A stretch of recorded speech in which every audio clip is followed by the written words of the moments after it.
अस्सलाम वालेकुम दोस्तों, कैसे हो? उम्मीद है कि खैरियत से रहोगे। दोस्तों, आप हमारे चैनल पर नए हो तो हमारे चैनल को सब्सक्राइब कर लीजिए और बेल के आइकन को प्रेस कर दीजिए। चलिए आज के हमारे ख्वाब के टॉपिक की तरफ चलते हैं। ख्वाब में रोटी देखना। हज़रत जाफर सदीक रहमतुल्लाह फरमाते हैं, ख्वाब में रोटी देखना 4 वजह पर होती है। नंबर 1 ऐश व खुशी, नंबर 2 माल हलाल, नंबर 3 खैर व बरकत और नंबर 4 माल में इजाफा।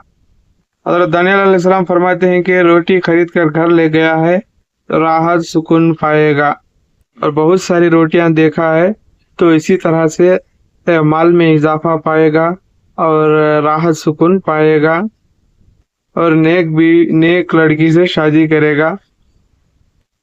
हजरत जाबिर मकबूल रहमतुल्लाह फरमाते हैं कि अगर देखे कि इसने सूखी रोटी खाई है, दलील है कि इस पर रोजी फराखी होगी, और बाज कहते हैं कि ख्वाब में पतली रोटी खाना कोताही उम्र पर दलील है। अगर देखे कि गोल रोटी इसकी पेशानी पर लटकी हुई है, दलील है कि दरवेशी पाएगा।